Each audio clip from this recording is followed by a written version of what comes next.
Good evening and welcome to the meeting of the Planning and Licensing Committee Councillors. May I first, as we didn't have a meeting in January, wish you all a very happy and COVID-free new year. Please note that this meeting is being streamed live to the internet. Please could all members ensure their microphone is set to mute unless they are speaking. It is important to remember that you may only speak when called by myself, the chairman. Also ensure any other devices nearby are switched to silent mode as they can be distracting. Members should use the raise hand button when they wish to speak. When it is your turn to speak, I will call your name and invite you to speak. Once you have spoken, I will flatten your hand. All votes will be taken by roll call where the name of each member is read out and they must respond with either for, against or abstain. I will only accept amendments to motion via the chat function so that it's clear to everyone what is being proposed. Also, as the chair of this committee, I would like to make a statement for the benefit of all councillors present at this meeting and for members of the public. The applications before you, and indeed any applications you consider in the future, must be considered on planning merits only. It is essential that members adhere to this principle and ensure that decisions are based on the papers before you and any information provided you during this meeting. This is not the forum to discuss any ancillary issues relating to the planning applications before you.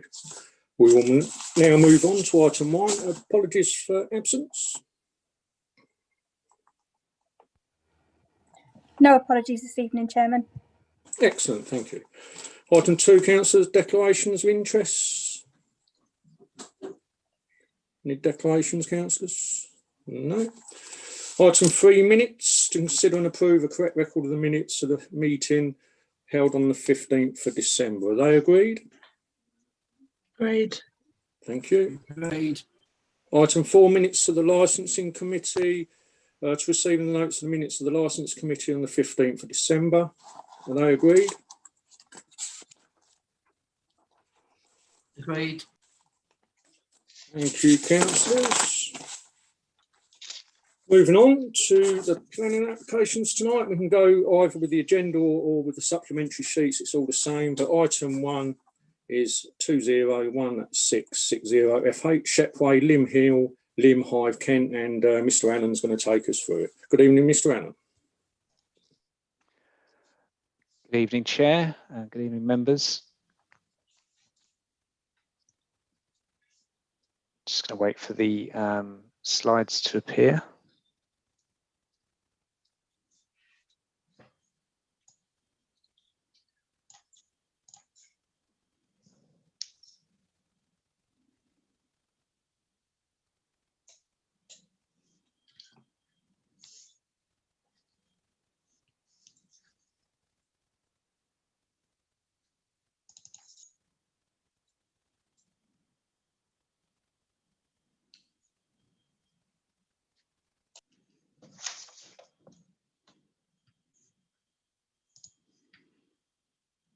Thank you very much.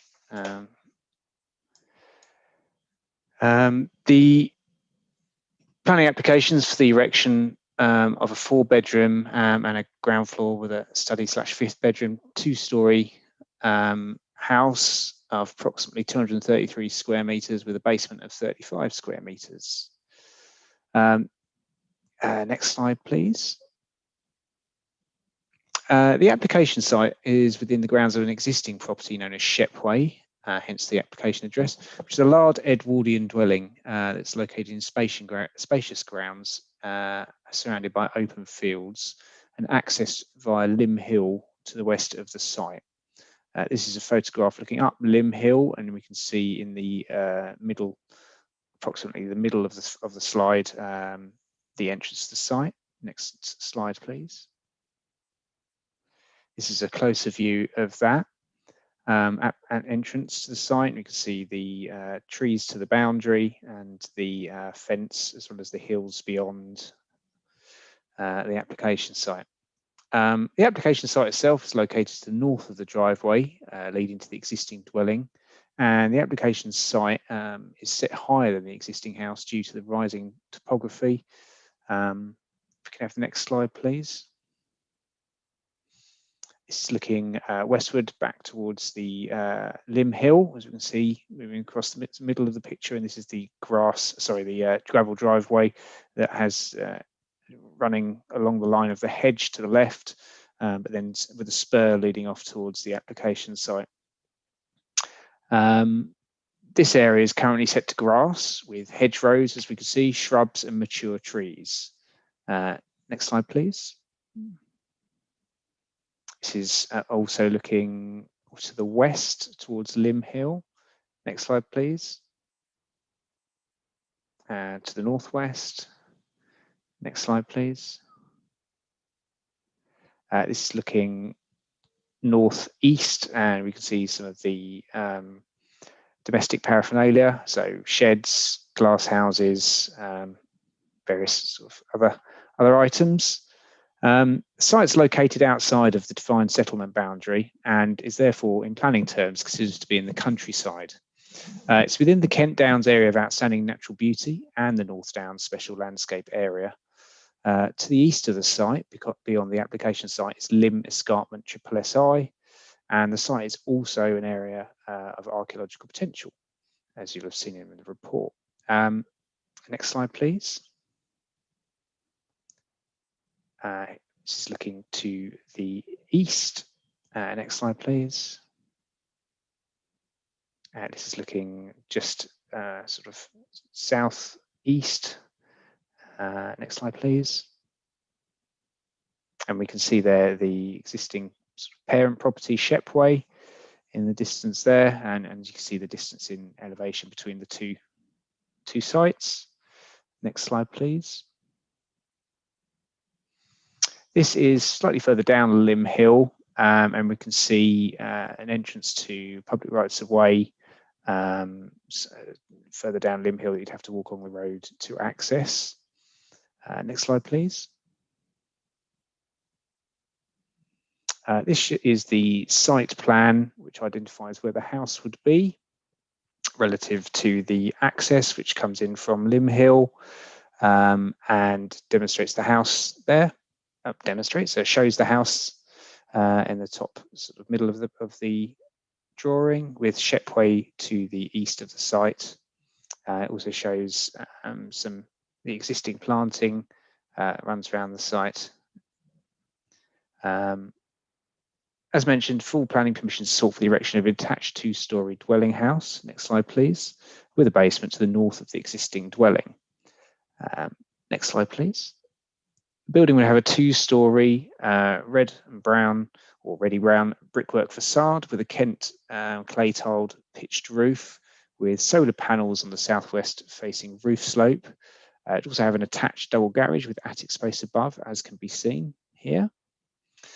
As members will have noted from the report, the application is a resubmission of an identical planning application that was refused under reference 190080, and a previous application in 2017 that was withdrawn prior to determination.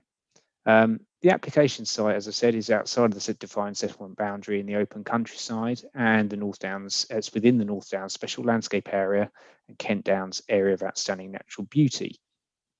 Given that the proposed dwelling would be set away from local amenities without ready access to sustainable transport modes, the site is considered to be unsuitable and an unsustainable location for a new dwelling, as the future occupiers would be reliant upon private motor vehicle use to carry out day-to-day activities. Additionally, a two-storey dwelling in this location would result in the erosion of the undeveloped rural character of the area, detracting from the tranquil beauty of the wider North Downs special landscape area and Kent Downs area of outstanding natural beauty. It's considered that there aren't any significant public benefits to the application that would outweigh these concerns, and on balance, it's considered that the scheme would be unacceptable with regard to local and national planning policy, and the application is therefore recommended for refusal. Thank you very much.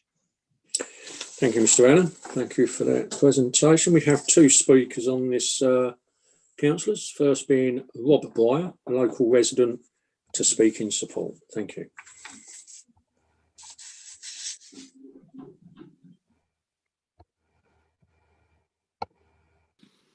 Good evening, Chairman.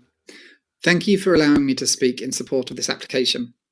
This is a personal statement in support of my father, and, as you should be aware, I am the beneficiary of this application. I've lived in Lymm almost since birth, and we hope to do so for the rest of our lives. Staying close to family and childhood friends is important, and our business and livelihood is based in Lymm. My wife and I and our 2 sons have shared my parents' house for over 10 years whilst we built our business. I've always put other people first, including my employees, who I've supported during the past difficult year. Just today, I'm asking for something for me. We've been on the council's statutory self-build register for years, but suitable plots like this have not been found, and I believe the government targets have not been met. The one argument that runs through this and previous officers' reports is that of the area of outstanding natural beauty. 27 years ago, when I was 14, this area of outstanding natural beauty was threatened with a huge bypass that would have destroyed many habitats, including some badger sets. These are badgers I'd watched on many evenings with friends, family, and some of my school teachers. Boy Pleads for Badgers' Lives read the headline on the front of the Hythe Herald when I stood up at the public inquiry and gave my evidence to save the badgers, the ruffs, this area of outstanding natural beauty, from a huge road extending across the marsh. By definition, my very presence in this area has enhanced and protected the AONB, and by enabling my ability to stay in the area, I and my family will continue to do so. That said, and as you will have hopefully witnessed, the land the house will be built in is existing garden land, where no objection has been made. The boys and I both attended Lymm School, and we walked there every day, safely, as did many of my siblings. There's no argument for adding more traffic, as we already live here, so there'll be no additional vehicles. When permission is granted, we intend to build the house to the very highest environmental standards. I intend the property to be a model of future homes that produce more energy than they consume. Our business is both local and supports a national network of franchisees. We built the business so we can run it from anywhere, a forward-thinking approach that made us ready for lockdown and has helped us cope with the lockdown crisis and sustain the jobs of 10 local people throughout. We are well placed to successfully emerge from lockdown and hopefully expand the business and create more jobs in the area. We love walking to work, and if we had to move our home to a more affordable area, it's likely the jobs would have to go with us. Having our own home, staying close to family and friends, and protecting my childhood environment for future generations is really important to us. And all this can be achieved by the granting of the planning permission without any harm whatsoever to neighbours, the environment, and the wider community. Thank you for listening to me. Thank you, Mr. Breyer. Our second speaker is Martin Breyer, the applicant. Speak on the application. Thank you.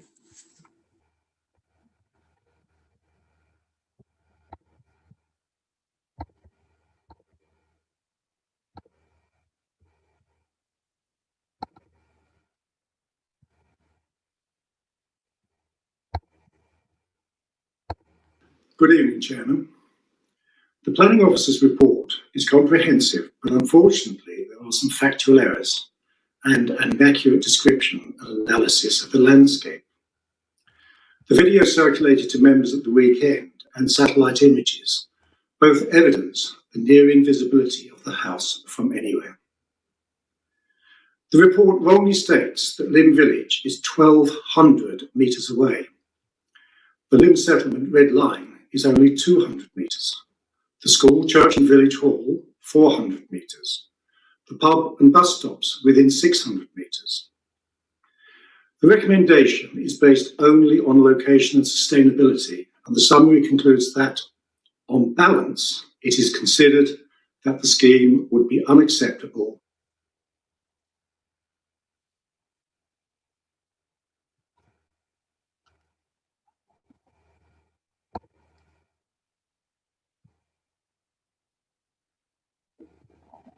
I do apologise, members. I seem to be having some technical problems. Scheme would be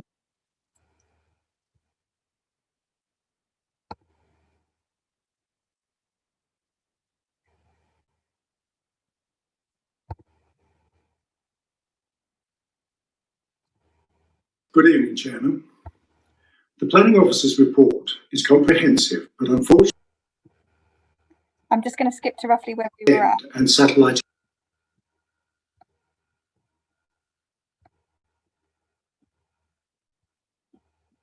national planning policy. Chairman, the sustainability of the site is incontrovertible.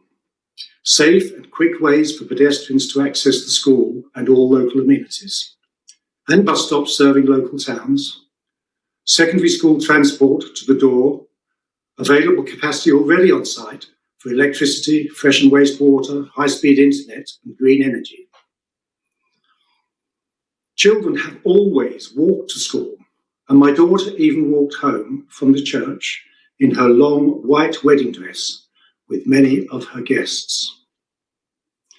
Despite our 4 immediate neighbours receiving 3 letters each in 3 years, there have been no objections from them or the wider community.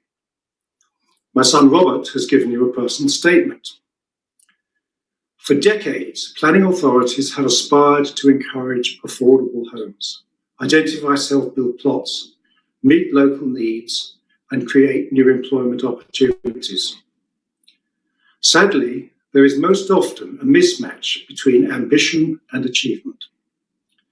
Interpretation of planning policy can throttle the spirit of these good intentions by trying to guarantee futures which just cannot be guaranteed.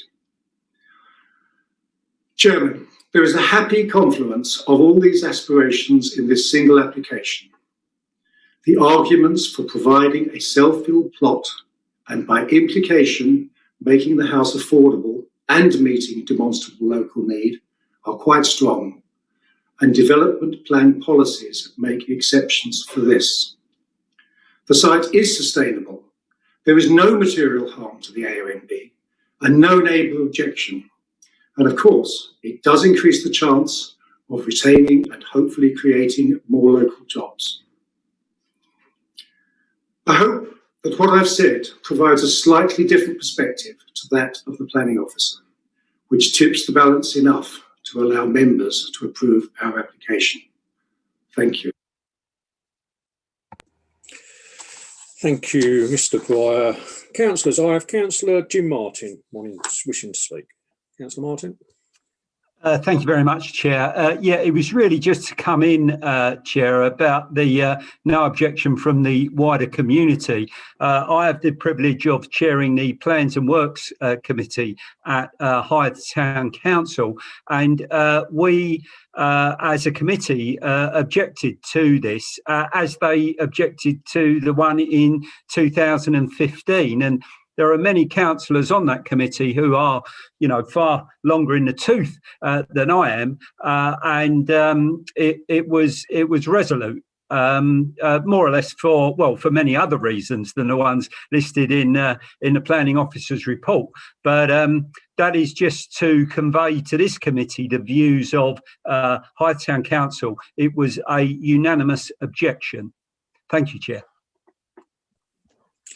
Thank you, Councillor Martin. Yeah, I'm going to go to quickly before I go to the. I think that's wrong.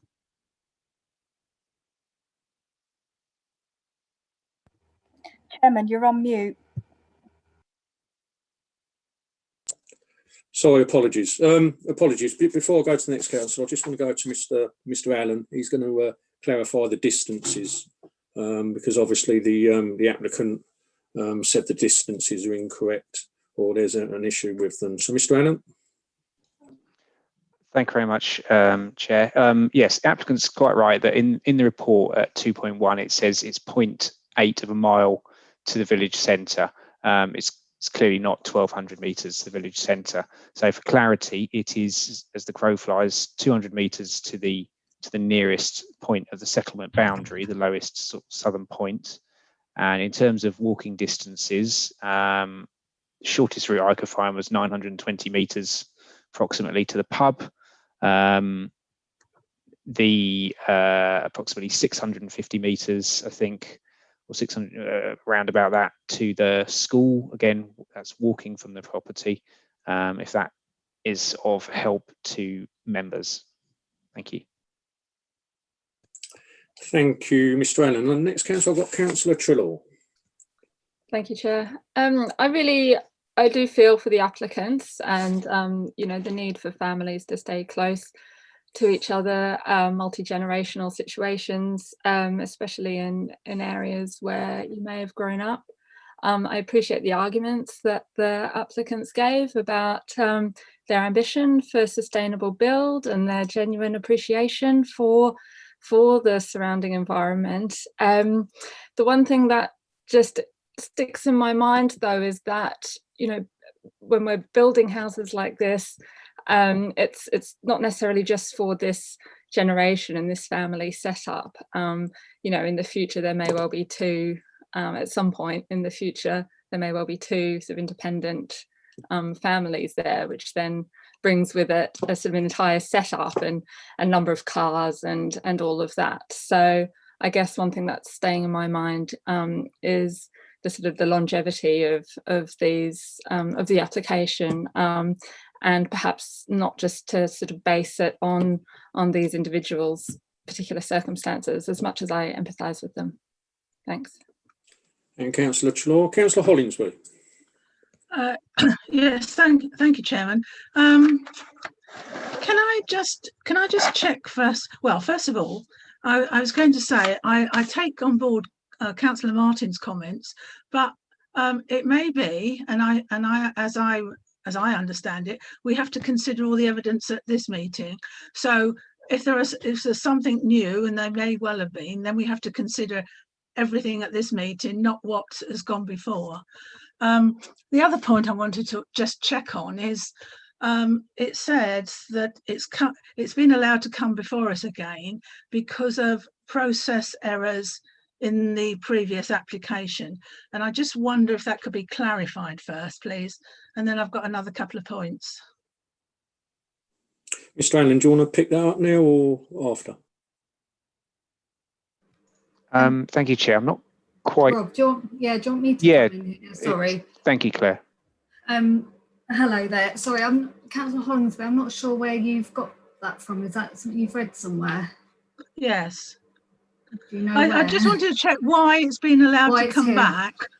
Well, basically, this is a brand new application. So what's happened, there's been 2 previous applications on this site in recent years. The first one was withdrawn when we made clear that it had been drafted for refusal under delegated powers.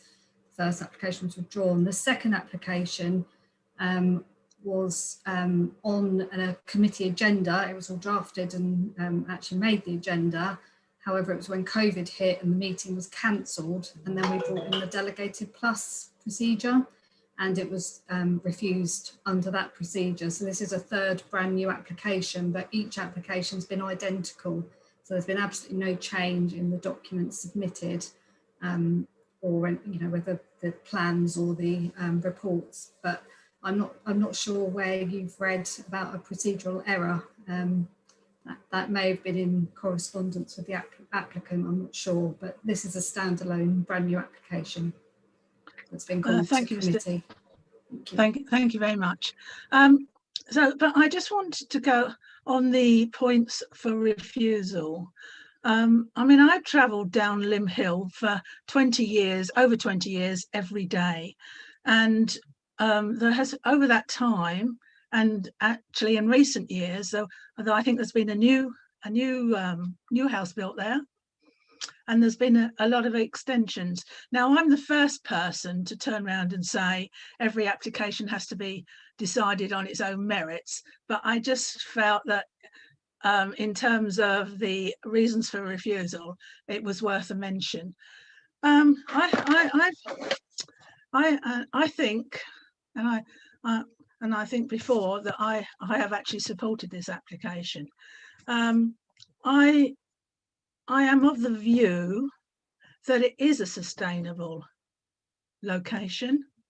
I think, as the applicant pointed out, and actually as we all know, people easily can walk from that place, from that location, to the schools, the pub, the church, the village generally, and certainly the buses, or the school bus, the secondary school bus, goes up and down there every school day. So I think to say it's a non-sustainable location is not correct, and I think it's subjective. It depends on how you interpret that. With regard to the AONB, I think that's probably a bit more difficult. But then on the other hand, it's a big site. There is screening. I think the views from the Lim Hill would be very limited. I think from the point of the AONB, it actually fits in. Oh, sorry, excuse me. I thought I turned it off. Sorry, I thought I turned it off. I do apologise. From the AONB, I think it wouldn't actually disadvantage the current situation by having another development, another building there. So I'm very I think that this would be a good location. I don't think it actually goes against policy. I think we could say it meets our policies. I'll leave it at that for the moment. Thank you, Councillor Hollingsby. Councillor Fuller, good evening. Thank you, Chair. Difficult one. I suppose my first question on this, actually, more than anything, is what is the criteria that defines a property or a potential property as being one that's going to require the use of a car? And the main reason I ask that is because having lived in a property when young that was 7.5 miles away from the nearest town, and having cycled to that town every week because we didn't have a car, I found that quite sustainable, even as a teenager, doing the shopping for my parents at times. So I'd be quite interested to know what the criteria for that is, especially given the fact that when you go up that hill, there, as Councillor Hollingsby mentioned, there's a few properties up there. A few that are being expanded, and a couple that look like they may be relatively new. So that would be my key question. Perhaps one of the officers could come back on that one. Thank you very much. Yes, thank you, Chair. I mean, Councillor Fuller, you raise a good point. I mean, at 7.14, I think we've looked at that in terms of we consider it to be an unsustainable location in planning terms. I mean, notwithstanding the surrounding development, because it's a location where future occupants would be reliant upon private motor vehicle use generally to carry out day-to-day activities. So getting to the local amenities in the centre of Lim, I know there's a small shop. I think it's Honeywood Close, I think it is. And getting to the bus stop, which I think is toward where the hall is, and the village hall itself, the school. I know the applicant has said, people will walk to that. I mean, I made the point of walking up the hill myself, which wasn't, I mean, I don't want to colour it. There's no footpath walking up the hill. The footpaths crossing, obviously, as they do, cross fields, so it can't always be pleasant, but that's part and parcel of living in the country. And we've had regard to the rural nature of the location where these circumstances are relatively common, but we haven't considered that in itself is considered a justification to condone the introduction of an additional dwelling in this countryside location away from all the other sort of established settlements, amenities, and sort of ready access to sort of other sustainable modes of transport. I hope I haven't sort of rambled too far on that, and I hope I've sort of met part of your point. There isn't a specific definition of what is, I think, an unsustainable, as in there's no sort of set distance as such. Thanks for that. That does make it kind of difficult though, because we can't. I mean, on the one hand, we're sort of being asked to take into account the fact that at one point in the potential future, there's going to be somebody in there that isn't related to the applicant, as it were. But on the other hand, we're also making an assumption about who those people are going to be, that they will feel the need to use a car for what is a journey that apparently can currently be walked, and and I'd like to think, despite getting a bit older and having a few too many pies, and that I would be able to walk those distances and wouldn't need a car if I were living there. So it's I find it difficult to make this kind of decision if there isn't a set figure to work with, I think is what I'm getting at. And I think maybe that's a flaw in the planning system, not at Shepway, at Folkestone Hive, but just in general, that we can't pin this down a little bit more. So I'm a bit undecided on this one, I have to admit. I'll see what other councillors have to say. Thank you, Chair. Thank you, Councillor Fuller. Before I go to Councillor Wimble and Councillor Mead, Mr. Lloyd wants to come in. Thank you, Chairman. Councillor Fuller, perhaps I can sort of elaborate on Mr. Allen's points. I think we have to refer back to the starting point for this decision. It's the development plan. The development plan says that we build in locations which are identified settlements to ensure compact growth and to minimise the likelihood of the need to use the private car for mode of transport. As Councillor Treloar has highlighted, we can't limit this property to a person, and we can't guarantee that future occupants would use only sustainable transport methods, being so far away from larger settlements such as Folkestone and Hythe for their day-to-day needs.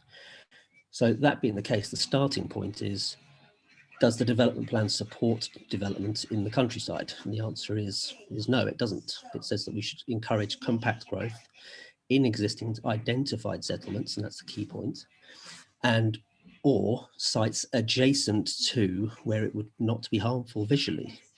Now, this site is not adjacent to a settlement. It is well separated by open fields and countryside, is visible from outside the site, and that's evidenced by Mr. Allen's photographs this afternoon with pictures through the site to the AONB into the distance. That being the case, this site is clearly outside the countryside. And one last final point to bear in mind when deliberating this evening: where would this stop? Whilst precedent doesn't exist in planning, consistency of decision making does. Would the field adjacent then be acceptable for another new house? And then would the settlement of Lymm grow sporadically without the right checks and balances that the planning system seeks to provide? And that's the deliberation that you have to reach this evening. You can obviously reach a different decision if you believe there are material considerations that outweigh that starting point, which is development separated from settlements is not a good idea. I hope that helps. That's very helpful. Thank you. Yes, thank you, Mr. Lloyd. 4 councillors, so going to Councillor Wimble first. Councillor. Thank you, Mr. Chickupon. Obviously, I know this area very well. I go up Lymm Hill, not as many times as Councillor Hollingsby, but I would argue about sustainability on several points, actually. At the top of the hill, if you went directly across Lymm Village, we're just about to build 10,000 homes. It's not very sustainable. I just think this family buying a plot of land to build something on, it's within the grounds of their own property. Councillor Hollingsby said lots of the houses up there have had extensions, major building work done as you go past.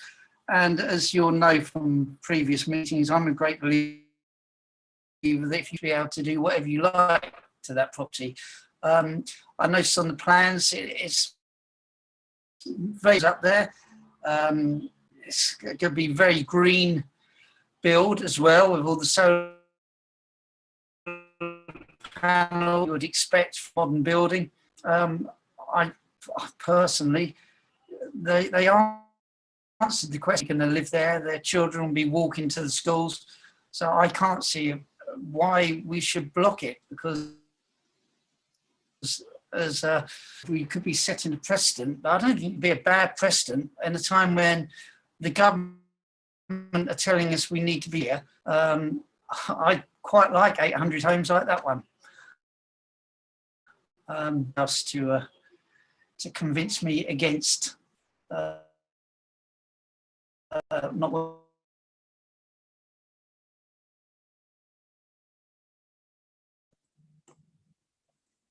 Yeah, Councillor Wimble, sorry, your connection is poor.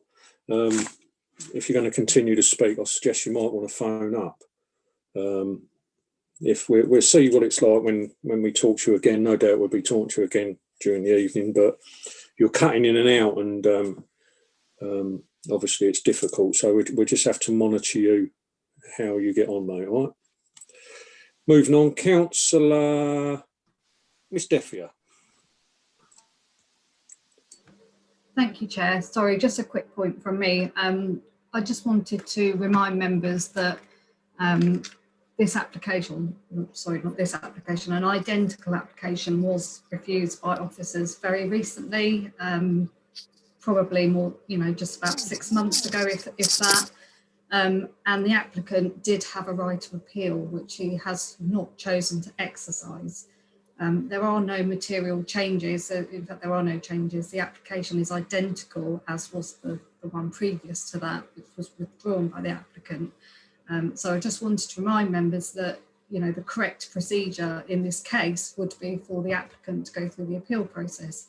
That may have expired by now, but obviously if you were to refuse this tonight, then you would have the opportunity to follow that through that process. Obviously, from our point of view, we have already refused this on identical reasons and identical plans. So I just wanted you to bear that in mind in your deliberations. Thank you. Thank you, Ms Deffier. Councillor Mead. Thank you, Chair. A couple of questions, if I may. Is the existing property, Shepway, and its gardens actually sited within the area of outstanding natural beauty, or the Triple S area?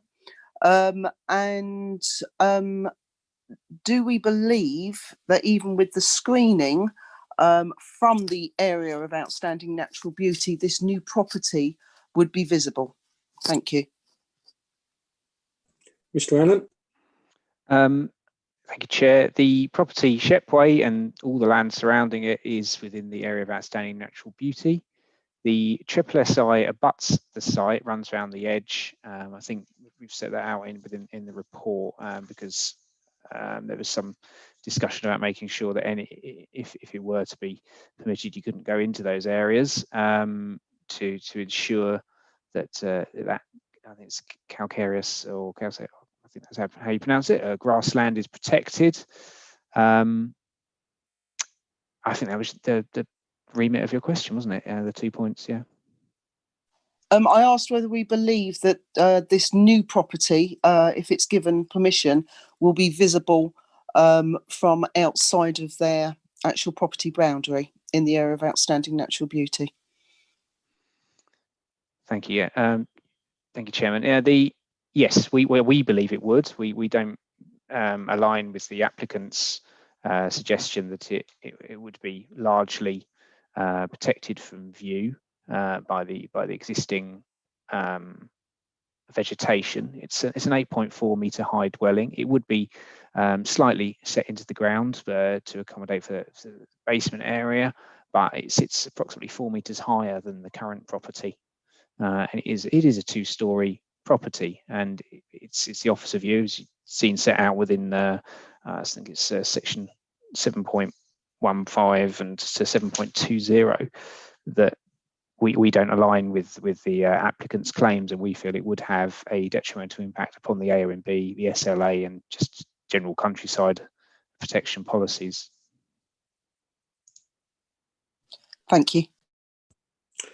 Thank you, Mr Allen. Councillor Keane.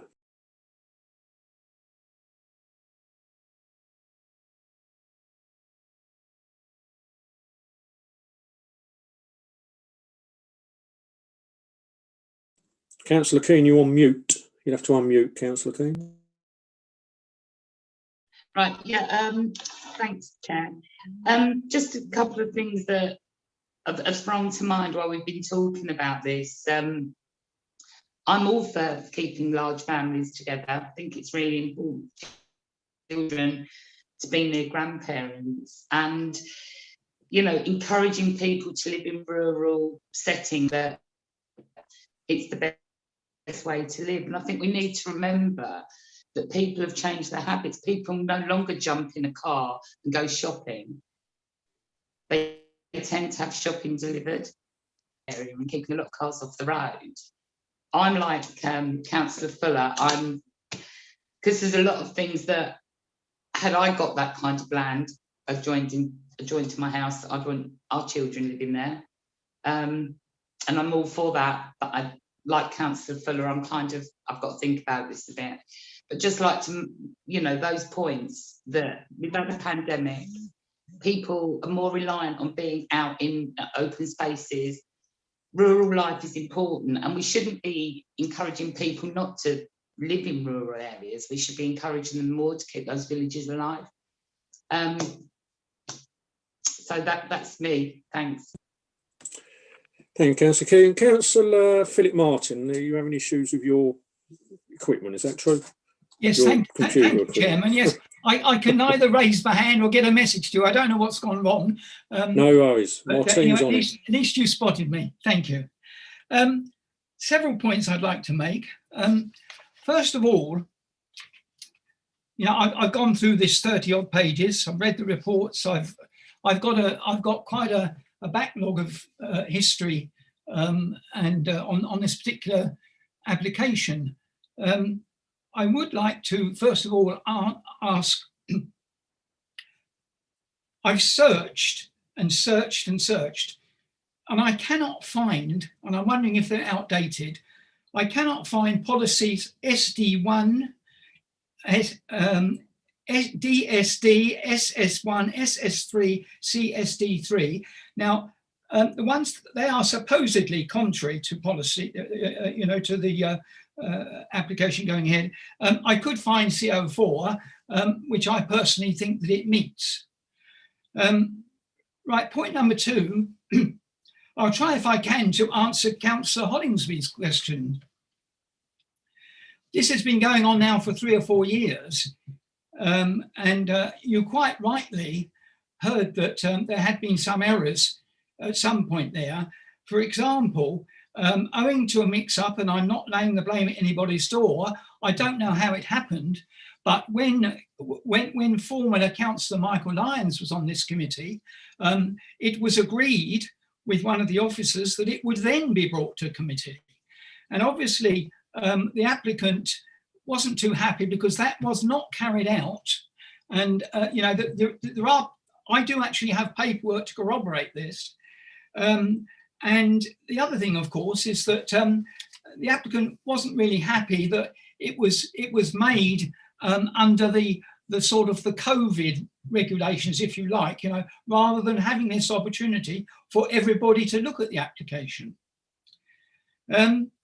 Now, it's a bit worrying because, you know, without explanation, we've had the misleading information about the distances. I mean, I'm sure that our officers can read maps better than I can. So, you know, I'm just a little bit worried about that. Now, I don't think it seriously affects the special landscape or ANOB. Yes, we are always told, and we always should, take each case on its own merit. But you cannot help but bring up, like other people have, you know, where we in similar situations, where we've granted planning permission in AONB areas. I mean, there's a lot played on the fact that it's going to be visible and spoil the countryside and so forth. I totally disagree with that. It's almost hidden from the road. This is the same council, not the same councillors, I might add, that 20 years ago gave permission for 3 houses to be built on a piece of land which was actually right on the road front and could be seen by everybody. So, you know, it doesn't make sense to have one rule for somebody and another rule for somebody else. And I think it's time that we looked at that policy in closer detail. There's been nothing mentioned other than I understand I don't know whether you all saw the video, which the applicant or the applicant's son sent round. I mean, he's a local businessman, and if he can't continue to live locally, he may have to, in fact, take his business elsewhere, which could mean lose 10 people losing their jobs. And we know how difficult it is for any business to survive. So I think we should be encouraging it. I think a very valid point, which we cannot overstress, is that there's not been one single complaint, despite 3 or 4 letters being sent to the neighbours. There've been no objections there. There's a very low risk of contamination. There's a very low risk of there being any architectural artifacts on the site, you know, being hidden away. There's no habitat damage. You know, we've just got these 2 things, you know, its location, its proximity to the facilities, and the fact that it is in this AONB. And I mean, picking up on Councillor Fuller's point, it's true, we would have no control whatsoever what the future might bring. When we saw Mr. Breyer Jr., he told us that he's 41 years of age, which tends to suggest that his parents could be in their 70s or 80s. So, you know, at some point or other it's going to change.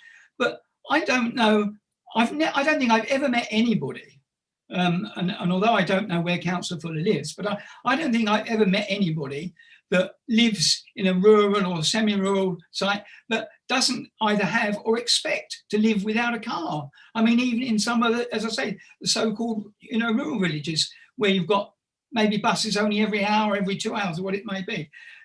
So I don't think that I don't think that we can, you know, I don't think we can sort of say to people, you know, well, you know, you must have access via public transport or whatever it is. Anyway, who'd want to go on public transport at the moment?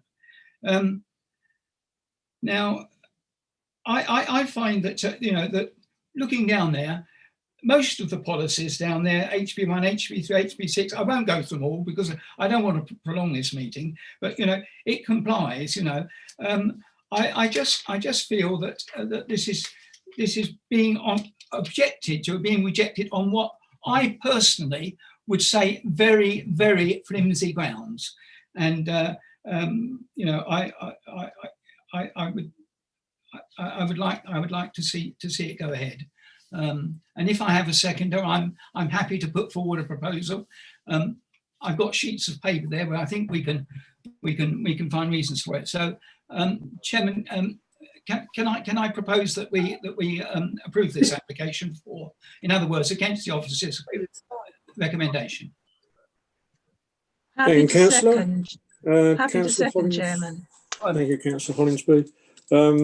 Thank you, Councillor Martin. Before I go to Councillor Collier, Mr. Lloyd wants to come in. Mr. Lloyd. Thank you, Chairman. And I think there's been lots of discussion this evening. I just want to just run over a couple of quick points before members take the votes. I think, as we said before... Is there any chance you could turn the volume up, Llewellyn, because I can't really hear you? I can try and talk a bit louder, Councillor Martin. That's better. Thank you very much. Thank you. I'll shout a bit. It's not a problem. I don't want you to shout at everybody. But it's my end. I'm trying to avoid shouting tonight. So the starting point is the development plan, which is the council's adopted development plan, which says that new rural housing should not be in open countryside locations. That is possibly one of the strongest policies that we have because it protects sporadic development happening elsewhere in this district where we would not want it. Other AONB locations where we might seek to prevent it. So we have to bear that in mind. This is in the AONB, which at government level and at local level is offered the highest level of protection against all forms of development, including agricultural.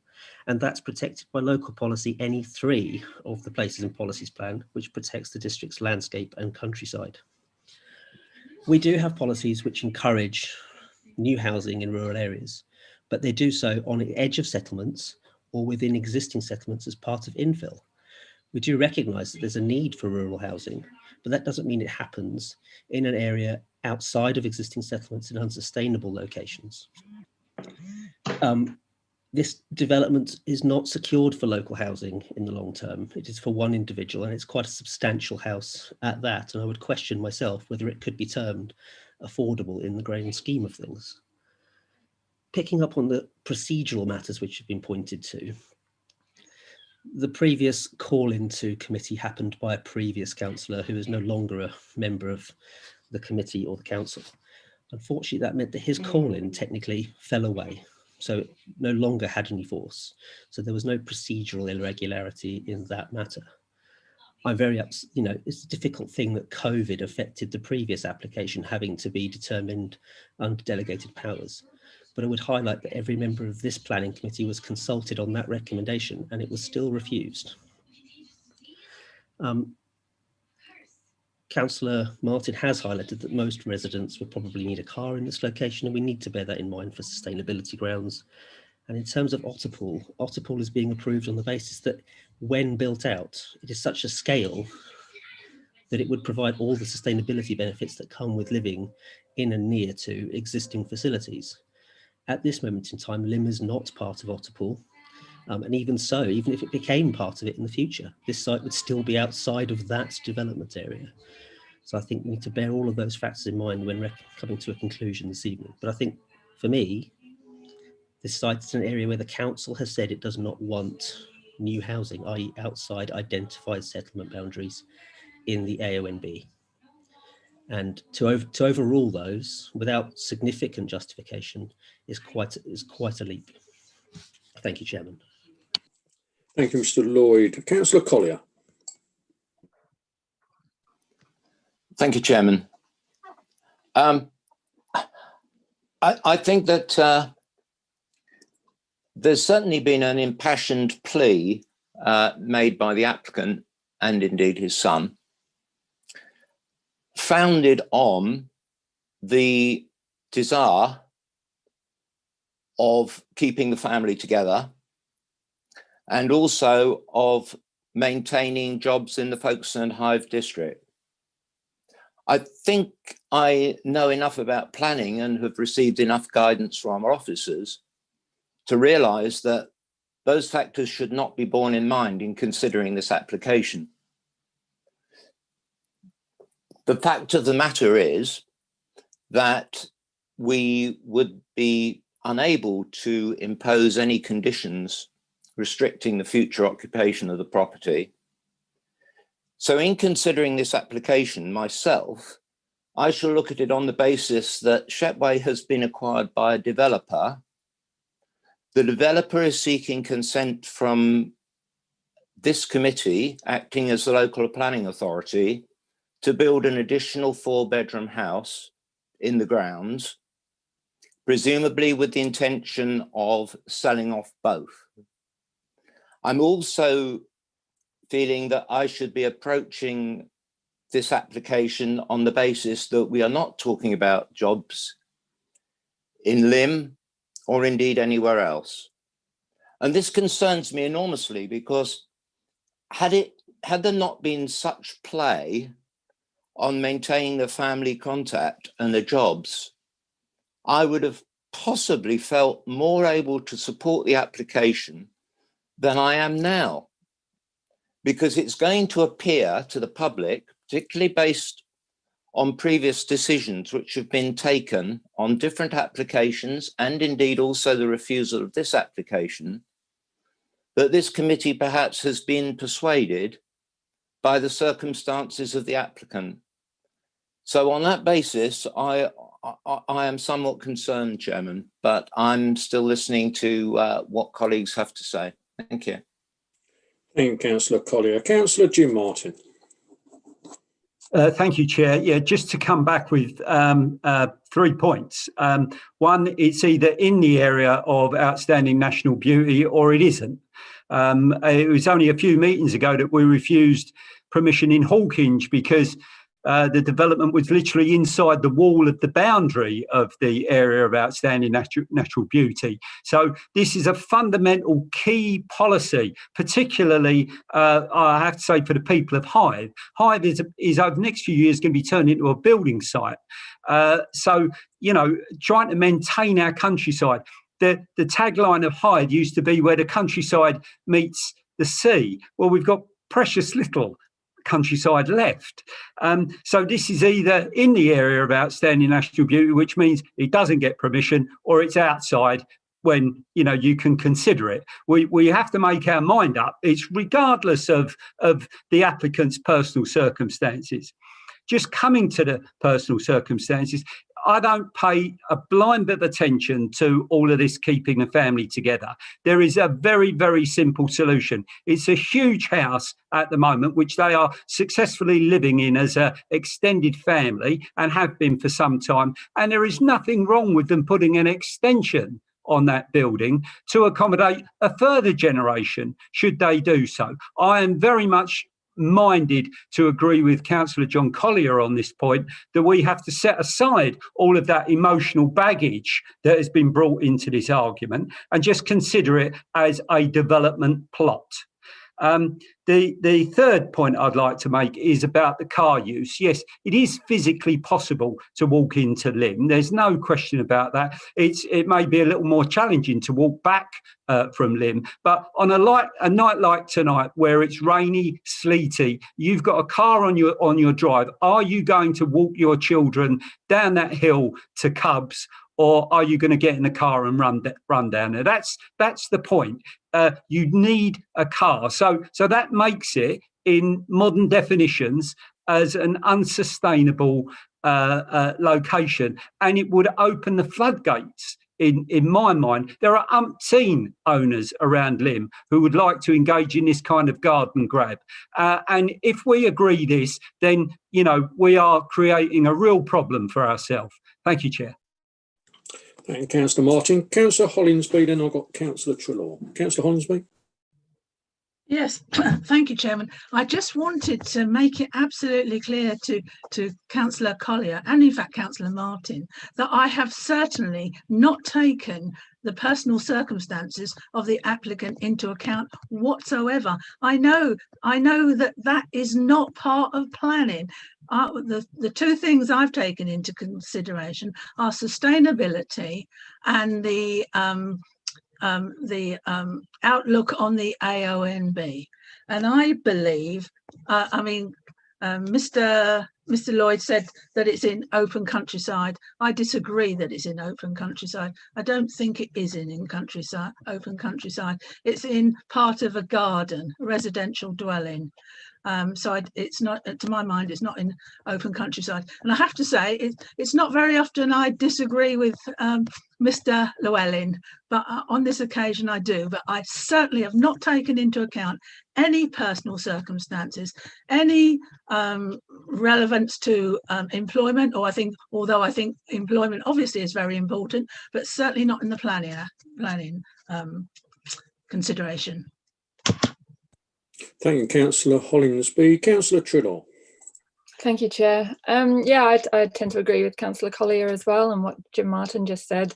As for comments about, you know, we want to encourage people to live in the countryside. Well, it's not necessarily about what is, you know, nice and pleasant for us to enjoy nice surrounds. You know, our countryside and natural environment is under assault, and whilst this might be just one house, you know, if add it all up, and it's death by 1,000 cuts, and that includes things like light pollution as well, and just the general impact we have on the natural environment around us. And the fact that this is in the defined AONB, now I absolutely support you know, officers' points about encouraging development within development boundaries. So we've got, you know, sustainability is based on that high density living, not sprawl out necessarily into the countryside, and particularly not into the AONB. I think Councillor Hollingsby said, well, this is just a garden, but it's not. It's in the AONB, and the the AONB is, you know, it's managed and looked after by expert ecologists, and you know, it's a real thing. It's a defined thing. It's not up to us to sort of say, well, you know, I don't think it particularly looks like it encroaches. It is most definitely within that boundary, and I think that just absolutely has to be respected, as does the officer's recommendation in this instance. Thank you. Thank you, Councillor Treloar. Councillor Wimble is with us. He's switched his video off to save streaming issues. So he is with us. I see he's just coming back. Perhaps he's on one of those boats somewhere, but he is with us and he's just got streaming issues. No other councillor to speak. Obviously, I've got one proposal going against the officer's report. So Councillor Martin, Councillor Hollingsby, yes, Councillor Wimble is with us. He's just messaged me off his boat. If Councillor Martin, Councillor Hollingsby obviously got to get reasons for going against the officer's recommendations. Councillors. Councillor Hollingsby. I think Councillor Martin's indicating he wants to talk. Sorry, he's on the other screen. Sorry, Councillor Martin. If you unmute.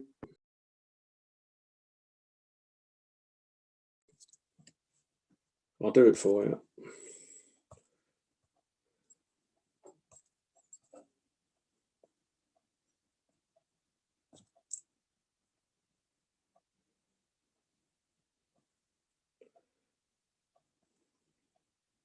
Unmute, Councillor Martin.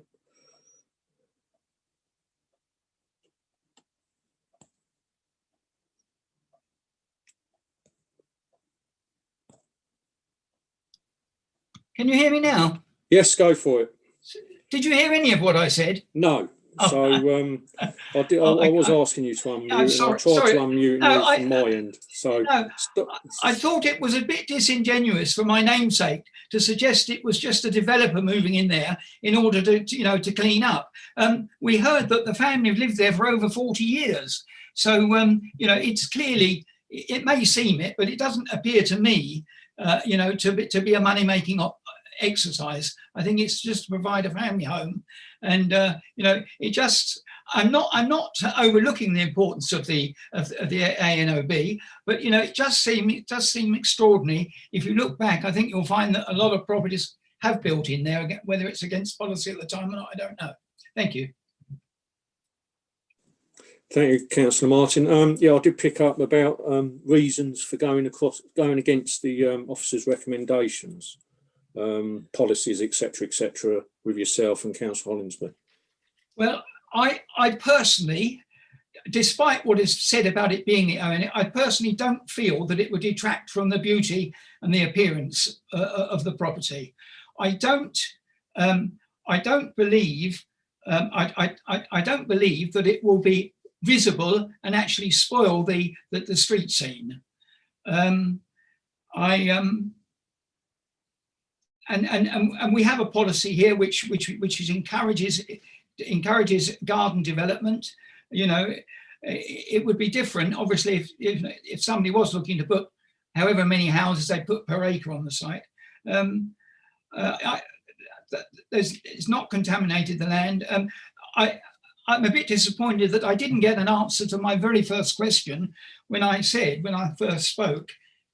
And I'm not sure that I'm sure it was heard. It wasn't picked up on when I said that I couldn't find anywhere policies SD1, SDC in the local plan, DSD, SS1, SS3, and CSD3, which apparently are contrary, which is part of the reason, presumably, albeit in a perhaps a weaker form for recommending refusal. And the only one that I found, that I could find anywhere, was CO4. So, but anyway, if that isn't enough to go, maybe an officer can help me with that. Thank you. Yes, thank you, Councillor Martin. Ms Duffy or Mr Allen, obviously, like you say, we've got to go through what the proposal is and then go with the reasons why we're going against each reason. So does Ms Duffy or Mr Allen want to help out? Oh, sorry, Rob, you go ahead. Well, so yeah, I was just going to quickly highlight that SD1 and CO4 are from the Shepway plan that's now been superseded by the Places and Policies local plan. So that's why they're not in there. I'm not sure I follow Councillor Martin's query in respect of DSD, SS1, SS3 and CSD3, as they're all referred to at section 6 as being relevant development plan policies. So they have been looked at by officers. So I hope that can help there. And if Mrs. Deethier's got something to say.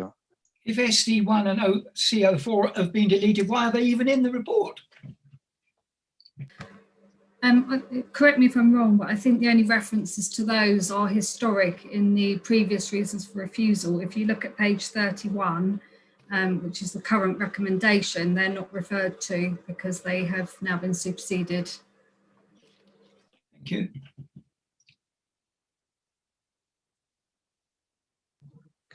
What can I say? Something.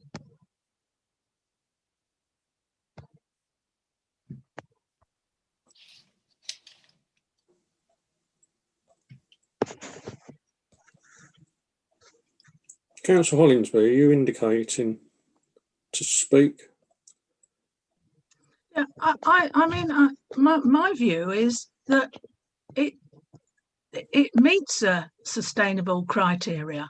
So I don't think it breaks policy. I think it meets the criteria for sustainability. And I also think it doesn't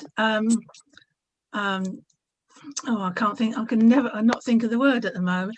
It doesn't enhance, but it doesn't destroy the AONB outlook. So I think it meets policy. That's my view. Yes, thank you for that, Councillor Hollingsby. Ms. Defier, do you want to come back for the reasons? Yeah. Thank you, Chair.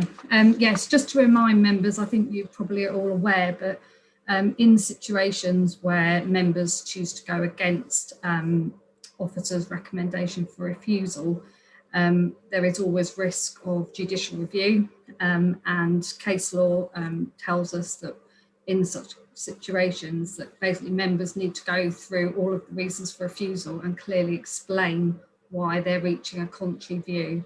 So that is what we would need to do if if you were to sort of go down that route.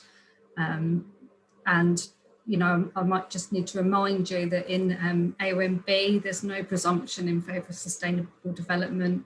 It is the highest level of protection in the planning system.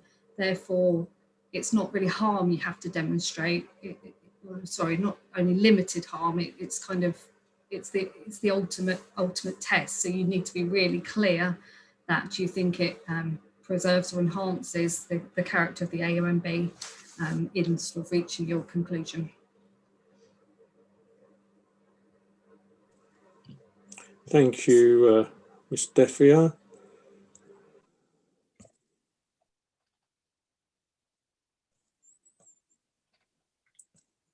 Lost the screen. Councillor Philip Martin, you've gone. Anything else you want to add for those refusals, please? No, I think I've made it quite clear my opinion on it. Councillor Hollingsby, being the seconder. Yes, I mean, when I've been going through it, as I said, I've come to the conclusion that it meets the policies. Now I hear what Ms. Defier says, and I suspect it's going to be defeated. But why? On the vote. Yeah.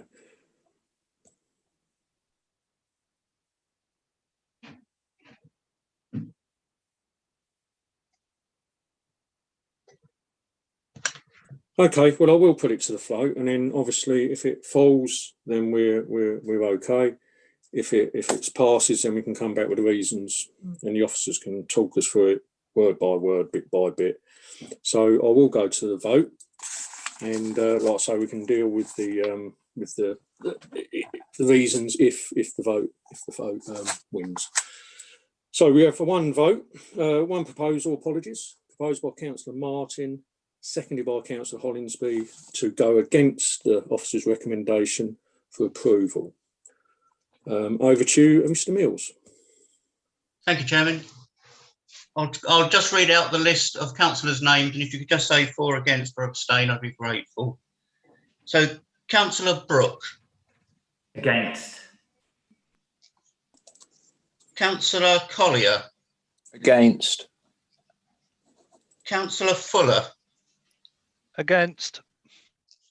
Councillor Goddard. For. Councillor Mrs. Hollingsby. For. Councillor Keane. I'm going to abstain. Councillor Jim Martin. Against. Councillor Philip Martin. Or, sorry, I think I got that wrong, didn't I? No, you're for your against the recommendation. I'm sorry, I was getting sidetracked. Yeah, against the. No, we're voting for. We're voting on your proposal, sir. Yeah. It's for. I'm sorry. I'm not having a good day. Sorry about that. Councillor Mead. Against. Councillor Myers. Sorry, sir. It's all right. Against. Councillor Ian Mayers. That would be against. Thank you, sir. Councillor Treloar. Against. And Councillor Wimble.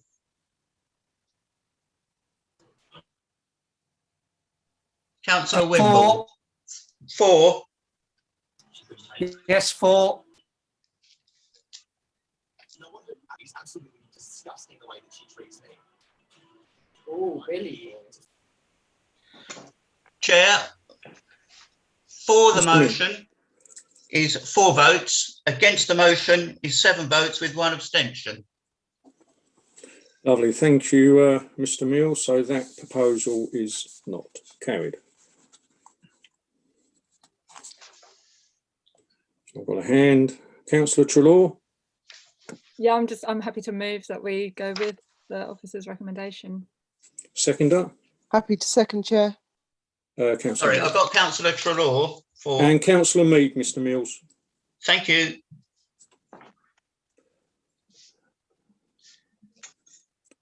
Thank you, councillors. I'm ready to go again, Chair, with the voting on that. Yeah, proposed for Councillor Treloar, seconded Councillor Mead. Thank you, Mr. Mills. Just about to read out now. Councillor Brooke. For. Councillor Collier. For. Councillor Fuller. For. Councillor Goddard. Against. Councillor Hollingsby. Against. Councillor Keane. Abstain. Councillor Mr. Jim Martin. For. Councillor Philip Martin. Against. Councillor Mead. For. Councillor Myers. For. Councillor Treloar. For. Councillor Wimble. Against.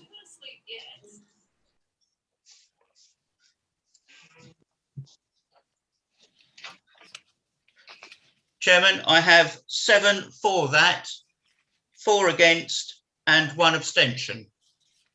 Thank you, Mr. Mills. That is carried, and thank you, councillors and officers, for an excellent debate. Thank you very much. Moving on. Item 2, Wyden 19 1106 FH. The New Inn, 37 High Street, New Romney, and Emma Hawthorne's going to take us through it. Good evening, Emma.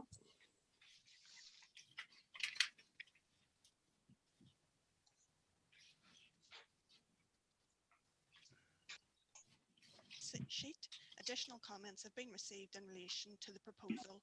One letter was received with. Sorry, Emma, you're very, very silent. If you can turn yourself up. Sorry, is that any better? A tad, unless I've gone deaf in the last couple of minutes. No, everybody's shaking their heads. So if you can go a tad more. Is that any better now? I think it is better, yes. Yeah. So since the publication of the supplementary sheet, additional comments have been received in relation to this application. One letter of comment was received from 2 local residents, which reiterate objections previously made and noted within the committee report. This proposal is for the erection of 2 semi-detached dwellings facing onto Church Road. The proposal seeks the development of 2 two-bedroom dwellings with designated parking and access to private gardens. The extent of the application site is marked on the location plan on the screen now. Next slide, please. The site, which is outlined in red on the aerial image, comprises a building to the front of the site, number 37 High Street, and this is a Grade 2 listed building. The area proposed for development is currently used as a car park for the New Inn, now a Costa Coffee House, and is tarmacked area with a grass section. The site is also located within the centre of New Romney, the High Street Conservation Area and Archaeological Area. Next slide, please. This image shows a view of the site from Church Road. Within the site are protected trees covered by a tree preservation order, and these are holly, ash and sycamore trees. The protected trees can be seen in the image on the screen, as well as the existing access into the site just to the right-hand side of the photograph. This would be utilised for the proposed dwellings. The listed building can also be seen just beyond the car park area to the rear of the image.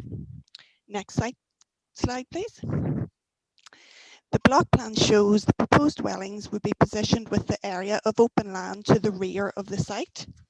This area is separated with a reasonable distance from the Grade 2 listed building and has a distinct and separate character.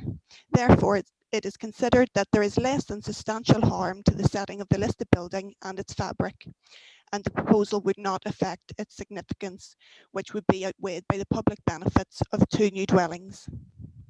Next slide, please. As illustrated from the proposed elevation drawing, the proposal would comprise a semi-detached dwelling, and this is the elevation that would face onto Church Road. Next slide, please.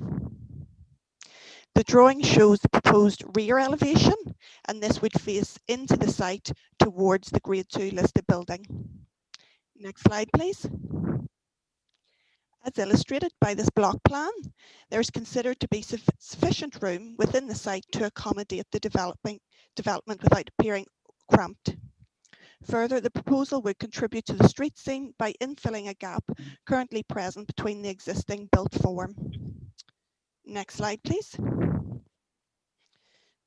This drawing illustrates the proposed ground floor plan for the development with kitchen, living room and the entrance hallway. Next slide, please. Drawing illustrates the first floor plan of the proposed dwellings. One bedroom is shown to the rear and the second is annotated as a study, but this meets the space standards for a second bedroom. Both dwellings would provide a good standard of amenity for future occupants in accordance with the development plan policies. Next slide, please. The images on the screen show the protected trees within the site, and these are shown during 2 different months, 2 different seasons within the year. The trees are of considerable size and have wide canopies and large trunks. Collectively, the trees make a significant visual contribution to the location. They are clearly noticeable in public views and to residential occupiers of the area. Therefore, they have a significant contribution to the character and appearance of the conservation area. Since previous refusals on the site, which were related to the impact on the protected trees, the quantum of development has been reduced and the footprint of the dwellings has been reduced, also bringing it in from the side boundaries and pushing the dwellings further into the rear of the site away from the trees. This has resulted in the 2 units being located centrally within the site, away from the trees and away from the canopies to limit the impact on the dwellings and future occupants. Conditions are proposed to be attached to any permission granted to ensure the protection and long-term health of the trees, and this is within condition 6 of the committee report. Next slide, please.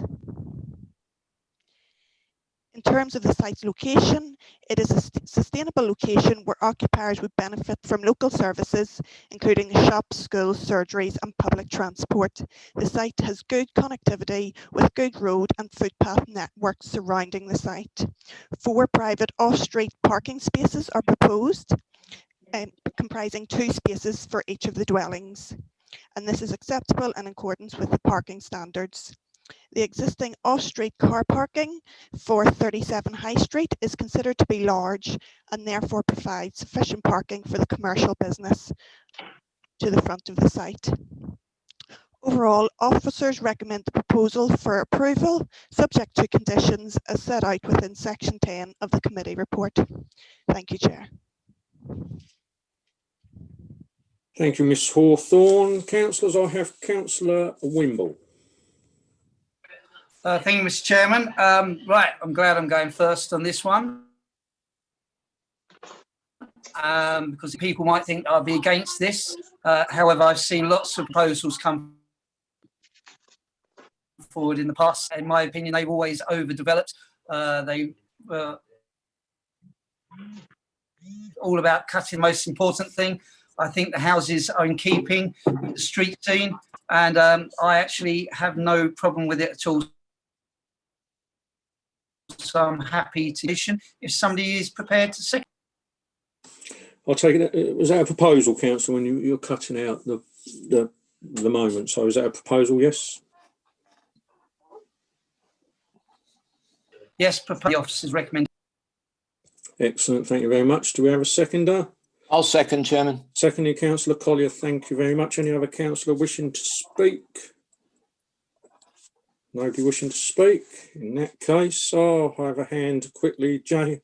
Councillor Mead, you got in just in time. Councillor Mead. Thank you. I was pressing buttons and nothing was happening.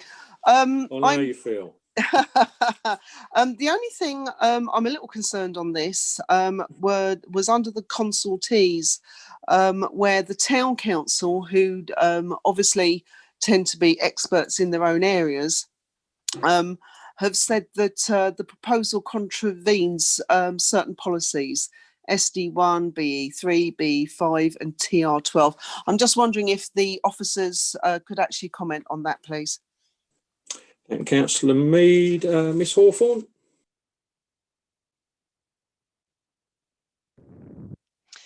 Thank you. Yes, we have assessed the proposal against those policies. We have listed the policies that the proposal has been assessed against within the report at section 6, and we, in our view, disagree with those policies as set out within the sections of the report, and therefore it has been recommended for approval in line with our policies and plan.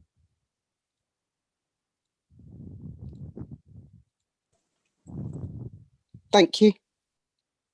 Thank you. Councillor Wimble. Yeah, just another quick one. I'd like to, sorry, previous planning applications has had problems with drainage and environmental. Notice that this one ticks all the boxes. The house is in keeping. Like I say, I'm more than happy. Excellent. Thank you, Councillor Wimble. I'll get your gist. No worries. Excellent. We have one proposal. Proposed by Councillor Wimble, seconded by Councillor Collier. Sorry, teeth falling out. Councillor Collier, over to you, Mr. Mills. Thank you. Thank you, Chairman. Therefore, for the proposal, Councillor Brooke. For. Councillor Collier. For. Councillor Fuller. For. Councillor Goddard. For. Councillor Mrs Hollingsby. For. Thank you. Councillor Nicola Keane. Again. Against. Thank you. Councillor Jim Martin. For. Councillor Philip Martin. For. Councillor Jackie Mead. Abstain. Councillor Myers, 4.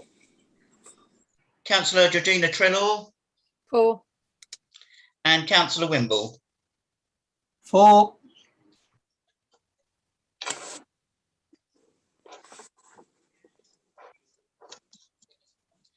Chairman, we have 10 for, 1 against and 1 abstention. Lovely, thank you, Ms Mills. That is carried. Thank you, councillors.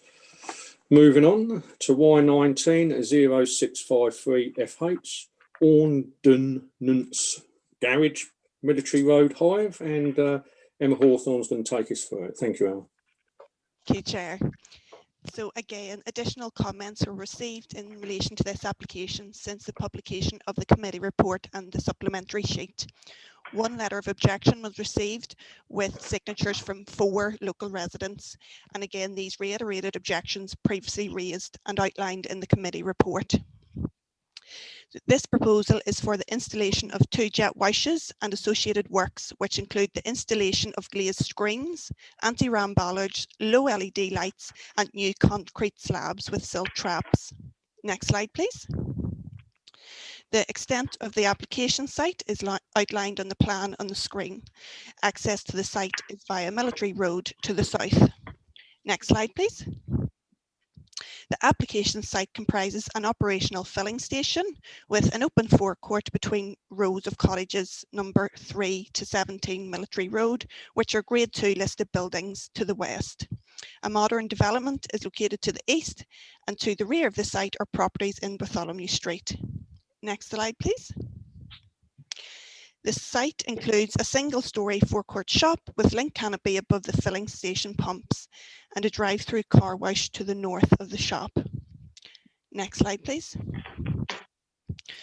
The proposal would comprise the installation of 3-metre high glazed sides, a corner screen and a new 1.8-metre rear screen with 2 jet washes located centrally within the proposed development area of the site. Next slide, please.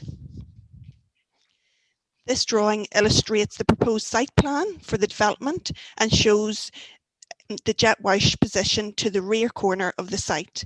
The glazed screens are indicated by the black line on the plan surrounding the vehicle bays, and the LED lights would be installed internally on these screens. Anti-ram bollards are located to the front of the proposed development, and the jet wash machines are located centrally.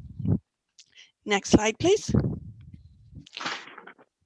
The proposal is considered to be acceptable in principle as the site is currently in use as a garage and includes an existing car wash facility. The proposed works would be subservient to the built form in the site.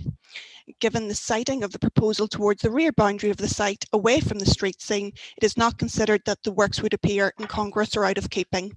In addition, it is noted that the small-scale nature of the proposed jet washes and screening in comparison to the canopy and forecourt of the shop in closer proximity to Military Road would not be prominent, and therefore it's not considered that the proposal would harm the street scene or the neighbouring conservation area. Due to the relative location of neighbouring listed buildings and given the presence of the relative scale of the existing building, it is considered that the proposal would not bear any harmful impacts on the setting or appreciation of the listed buildings. As referenced above, the glazed screens would stand at a maximum height of 3 metres and therefore are not considered to be overly tall. Further to this, given that the proposed glazed screens are glazed and therefore they would not have a harmful impact to neighbouring amenity adjacent or close to the boundary. Next slide, please. In relation to increased noise and disturbance, the site is in current use as a filling station with a shop and drive-through car wash. Therefore, the additional impact from noise and disturbance from 2 jet washes is unlikely to be significant during the operational hours of the filling station, As noted, screens are proposed to be erected around the jet wash bays to provide a noise barrier and mitigate against any potential noise increase above and beyond the existing operations on site. Environmental Health have no objection to the proposed works, subject to the glazed screens being of solid construction with no air gaps. This could be secured by way of a planning condition in the event of an approval, and would be sufficient to mitigate against any harmful noise impacts from the proposed development. It is suggested that operating times are limited to daytime hours only, and therefore would be between 8 AM and 6 PM. This is also recommended as a condition in the event of approval. With regards to lighting, the proposal seeks the installation of 8 LED lights. These are positioned centrally on the glazed screens. Given the existing use of the site and existing external lighting, it is not considered that these would materially alter the light levels outside of the development site. To ensure that light levels are only lit when the jet washes are in use, it is also proposed to condition this in the event of an approval to the daytime hours of use. The proposed concrete bays to the jet wash are proposed to be laid to fall to a central collection pit, which is silt trap.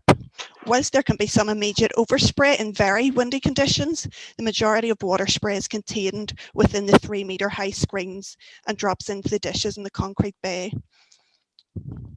Therefore, it is considered that be little or no excess discharge into the site as a result of the proposal. Overall, officers recommend the proposal for conditional approval as set out in section 10 of the committee report. Thank you, Chair. Okay, Ms Hawthorne, thank you very much. Councillor Jim Martin. Thank you, Chair. Just to say again, as Chair of Plans and Works at Higher Town Council, this came before us and some of the environmental information wasn't available to us. So we were concerned about the silt trap and the discharge of the water from this, but this seems to have caught up and the Environment Agency seemed to be happy about that. Our primary concern was disturbance to the adjoining owners, the surrounding properties. I'm happy to hear about the lighting that will be switched off when the car wash is not in operation, which is some comfort. But it is still, you know, anyone who's been to a car wash will know it's very noisy. So our primary concern was noise and disturbance to the adjoining residents. Thank you, Chair. Thank you, Councillor Martin. Councillor Jackie Mead. Thank you, Chair. I'm wondering if one of the officers can tell me how high the fence at the back of the petrol station is adjoining the neighbouring gardens. Yes, I will look into that now and I will report back on that as soon as possible, if that's okay. Thank you very much. Yeah, that's fine, that's good. Any other councillor indicating to speak? Not this time. Sorry, Councillor Brooke, you're waving at me. Go for it. I don't think the buttons are working very well this evening. Just a quick question. Is that the spray contamination as it's going up into the air? So we've got soap suds and dirt and various things that are going to be going up into the air. I see that number 27 on the drawing, it seems that their garden kind of goes almost along the length of the garage forecourt there and adjacent to where the proposed site is for these jet washes. I know there's going to be a limit on the opening times, which is great, but I'm just wondering whether there's anything else that can be done to possibly mitigate when there's a breeze, a fair breeze blowing and someone's trying to enjoy their garden, their property on a Saturday and Sunday, and these jet washes are banging away with pollution, basically, it's water pollution, flying over the top of their garden and covering them whilst they're trying to enjoy their garden. I just wonder if there's anything that could be done in addition to the controls that are already being put in. Thank you, Councillor Brooke. Miss Hawthorne, do you want to come back on that? I think, Councillor Goddard, if I may step in on behalf of Emma, it's Helena Payne here.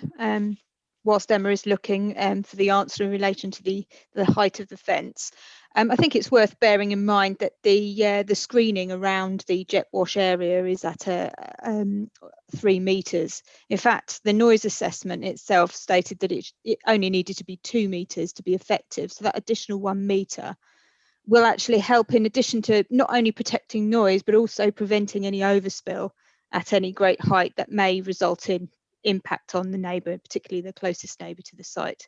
It should all be contained within the screened area, and as we've explained before, the drainage ditches that the traps that are there to collect any water and runoff will direct it away from neighbours' gardens and into the drains and prevent any impact in that regard. So I'm hoping that that information is enough to satisfy Councillor Brooks' concerns. If I could just come back to that. That's great, 3 metres, got that. If anyone's used a good jet wash when they're cleaning their car with a prevailing wind, we kind of know that the water goes up above 3 metres. All I'm saying is that we've got shoulds and coulds and maybes and those kind of things, but I'm just wondering about the protection of the people that live next door. That's all. That was just my point that I was raising. But if you're saying that the 3 metre screen is absolutely 100% sufficient to protect the residents of number 27, then I'm happy to agree with that. Thank you, Councillor Brooke, and thank you, Miss Payne, for coming in, helping your colleague out there. Any other councillor indicate to speak? Yes, sorry, Councillor Fuller. Thank you, Chair. I think I'm not overly worried about noise, water, that kind of thing. I think that's relatively well dealt with in the report. I think the one concern that I don't think is dealt with is actually the effect on traffic movements. Anyone who drives down that road regularly knows that it's a bit of a bottleneck at times anyway. And anyone who's used that garage knows that the minute somebody comes in there and starts queuing for the actual pumps, there's not a cat in hell's chance of getting to the jet wash that's going in, or indeed the existing car wash. So I'm a little worried that that perhaps the report is a little light on that area, and I'd maybe like a bit of reassurance from officers that they've considered or that they've been made aware by the applicant of how they're going to prevent that from becoming a problem, because, as I say, that road is already a bit of a bottleneck at times anyway. Thank you, Councillor Fuller. While obviously I'll get you an answer to your question in a minute, while unless Miss Payne can come back. But while I'm waiting for an answer to your question, I'll go to Councillor Wimble. Thank you, Mr. Chair. I think it's got to be an improvement on what's there. They've answered all the questions on that. They did actually say in the report, if I heard right, it was 3 metres tall anyway. So again, I'm more than happy recommendation. And Councillor Wimble, do you have a seconder?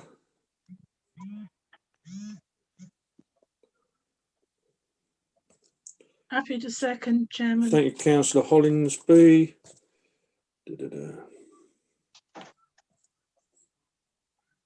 And Mr. Llewellyn Lloyd would like to come in. Thank you, Chairman. Just 2 quick points. On the fence height, I believe it's around 1.8 metres. I think if you refer to figure 2 of the report on page 60, just above paragraph 3.3, you'll see the enclosure, which suggests a new 1.8 solid rear screen. But in the background, you will see a greyed out line next to the 3 metre high screen, which shows a fence running at a similar height. So I'd imagine that the rear boundaries are a fairly standard close bordered fence to the boundaries.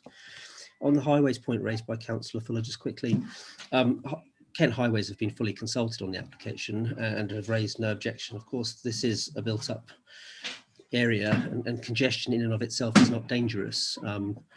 Vehicles would have to enter the site and leave in an orderly manner, which would not necessarily give rise to highway safety concerns, or for that matter generate significant extra traffic on the network. I would assume you're going to be there or you're not, I'd imagine. But as I said, Kent Highway Services haven't objected on highway safety grounds at this moment in time. Thank you, Mr. Lloyd, for coming in and answering those questions. So the only question we're waiting on now is Councillor Mead's first question, and we're still finding the answer. Councillor Mead, you've raised your hand again. Thank you. I think Mr. Llewellyn actually answered that. Sorry, Llewellyn, saying it was 1.8. So we're now looking at a 1.8 fence at the end and the side of people's gardens. And then we're going to put another 1.2 metres of glass up at the end of their garden as well, which, with the best will in the world, if you sat down towards your house at the moment, you'll be able to see trees. What you're now going to see is glazing with water splashing up against it. This is why I wanted to ask how high the fencing was around there. I'm also a bit concerned that these lights are going to go off and on, because if you're out of a nice summer's evening and the sun has gone down, you're sitting there with your candles and having a barbecue with friends, it could end up looking like a disco at the end of your garden. Whereas at the moment, the lighting is actually kept on continually, I believe. So I'm actually very concerned for the residents on this. So I think I'm going to have to vote against this one. Thank you. And Councillor Mead. Councillor Treloar, did you indicate to speak? I did. Thank you, Chair. Thank you. No worries. For me, I suppose it's just really hard to quantify the difference of, you know, what the neighbours are enduring at the moment, being next to the filling station and all the activity that goes on there, to sort of, you know, adding this on. I think Councillor Brooks' concerns about you know, the water spray pollution were valid, but again, you know, how do we quantify this without robust scientific laboratory tests? I suppose it's just that incremental increase that I feel for residents when these sorts of things occur in our areas. You know, the difference might not be quantifiable, but it is a gradual increase over time, and which in time really just lends to quite a lot of pressure onto people and onto their lives. So that's my main concern, that it is that incremental increase, which in time does have an effect on people. So I think I will be voting against this, but it is hard. Yeah, thank you. Thank you, Councillor Treloar. Ms Payne, you want to come back in? Yes, thank you, Chairman. Just to reiterate, obviously understand and hear the concerns raised by some of the councillors this evening. And I think Emma raised the point, and it's certainly set out within the report, that, you know, this is a garage site, and this type of activity and these type of developments on these garage sites are not uncommon.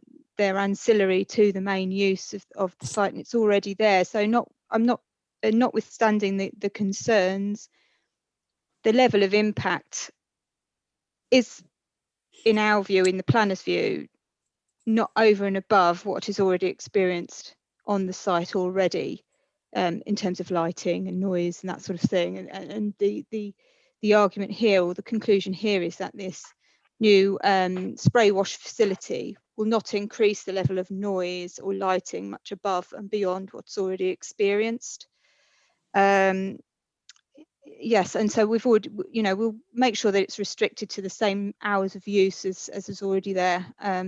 Yeah, so the focus is really the fact that this is a garage, and it's not an uncommon use to be found on garage sites. Thank you, Chairman. And Ms Payne, thank you again for your input.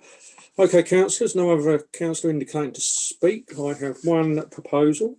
proposed by Councillor Wimble, seconded by Councillor Hollingsby to go the officer's recommendation of approval. Over to you, Mr Mills. Thank you, Chairman. Councillor Brooke. Against. Councillor Collier. For. Councillor Fuller. Against. Councillor Goddard. For. Councillor Mrs Hollingsby. For. Councillor Nicola Keane. Against. Councillor Jim Martin. Against. Councillor Philip Martin. For. Councillor Jackie Mead. Against. Councillor Myers. For. Councillor Treloar. Against. And Councillor Wimble. For.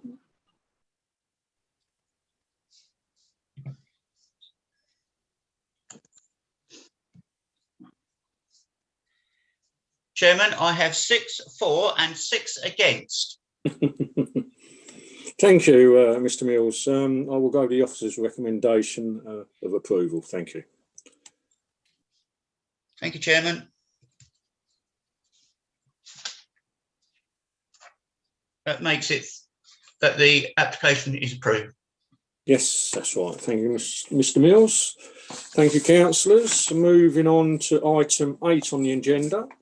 Unauthorised change of use of land from agricultural to use as a residential caravan site and the site in the residential caravans, unauthorised laying of hard servicing, alterations to access and erection of fenced land adjournant to the cottage, Canterbury Road, Selsted. And Miss Patchin's going to take us through. Good evening, Miss Patchin. Good evening, Chair. I shall just, I'm just sharing my screen with you. Why is that not working? Right.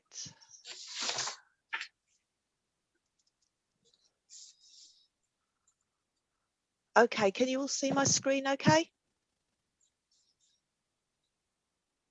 Yeah, all good, Miss Patchin. No worries. Yep, okay. So this is a report regarding enforcement action in relation to a site in Selsted. So this is the site hatched here. It's on the left-hand side of the road, travelling from Folkestone to Canterbury, just before the bends at Selsted. This is an aerial photograph taken before the development occurred in 2016. And you can see, sorry, 2018, and you can see it was previously a grassed field. And the although the current owners own the whole site, the development that's taken place so far is limited to the front section of the site, which is roughly up to a level roughly with the rear boundary of the neighbouring property to the north. So you can see there's residential dwellings to the north and south, fields to the left, and to the rear is ancient woodland. So in June last year, the council received complaints about work taking place on site, and the visit to the site by the planning officer showed that there was hardcore being spread across the surface of the site. And this is a view taken from the access. The fencing you can see there is new, and the caravan there looked to have been on the site previously, before the work started, as you can see from the tree that's sitting there. And so these photographs were taken later in October, once the hard surfacing had finished being laid, although the officer advised the owner of the site who's carrying out were considered at the time of the original visit. As you can see, they continued. And so this is from within the site now, looking out. The fencing is new, the gates are new. What was there before was a single field gate. So hedging seems to have been removed to make the access wider. The gates have been set back from the road. The gate was originally close to the highway boundary, and fencing installed. And you can see that there's a touring caravan in the front corner of the field there. That shows you the access. So the original fence line with the gate was level with the hedge that you can see there. That's the caravan that was in the previous photo, and you can see there's vehicles on site. This shows the boundary to the south, and this is the static caravan mobile home that's on the site, which appears to now be being lived in. And this is the rear boundary. So that is the whole site. As you can see, this is the extent of the hard surfacing, and then the site extends to the rear with the ancient woodland behind it. And that's the boundary to the north. And so following the officer site visit in June, a temporary stop notice was served, as that could be done quickly to try to stop any further work taking place. And this was followed by a planning contravention notice to gain information about land ownership and injunctions that the council sought from the county court. The current injunction has effect until the 1st of August 2022. It was granted is to prevent any further works being carried out on the site or any further caravans or mobile homes being brought onto the site. However, obviously that's only a temporary measure until 2022. And the purpose of it being to prevent further development, it doesn't remedy the breaches of planning control that have already been carried out. And hence the report before you for the serving of an enforcement notice. When considering whether or not to serve an enforcement notice, the National Planning Policy Guidance is clear that the development has to be assessed on planning merits alone. The fact that the work has already been carried out cannot be taken into consideration when assessing whether or not the unauthorised work would be acceptable were a planning application be submitted for it. The council has received an application, as you'll see from the report, but it was invalid, and despite requests for further information to make it valid, these were not forthcoming. Government guidance on enforcement also makes it clear that enforcement action is discretionary and that local planning authorities should act proportionally. And if enforcement action should only be taken if the local planning authority considers it expedient to do so, having regard to the development plan and any other material considerations. So essentially, the unauthorised development is considered as we received a planning application for it. Officers consider it expedient to serve an enforcement notice and recommends what steps should be taken and an appropriate, what it considers to be an appropriate compliance period.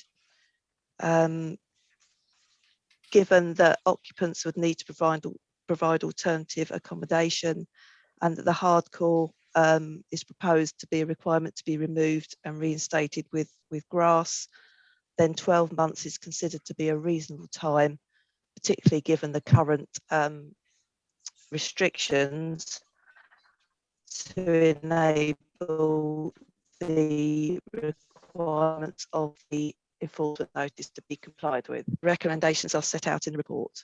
Thank you, Chair. Thank you, Ms Patchin. I have Councillor Wimble to speak. Mr. Chairman, again, I'm more than happy to go with the officer's recommendation to serve the enforcement notice.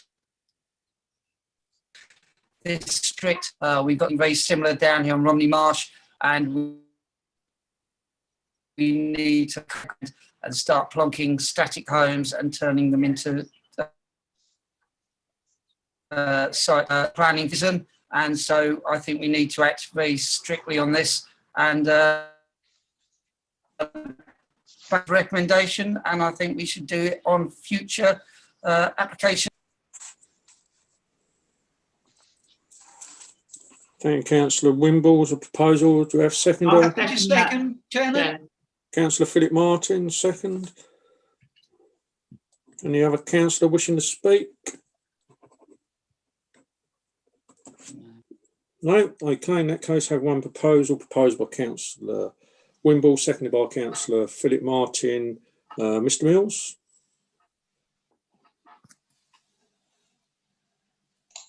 Sorry, thank you, Chairman. Councillor Brooke. 4. Councillor Collier. 4. Councillor Fuller. 4. Councillor Goddard. 4. Councillor Mrs Hollingsby. 4. Councillor Nicola Keane. 4.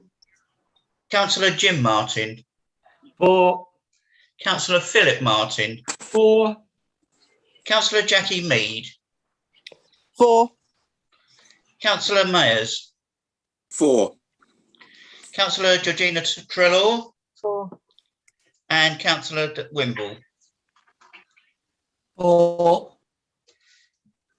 That chair is unanimous. 12. Thank you, Mr Mills. Thank you, councillors. That concludes the business tonight. Thank you very much to yourself, members, and to all officers concerned. Thank you, Chairman. I wish you a very good night. Thank you. Thank you very much. Thank you.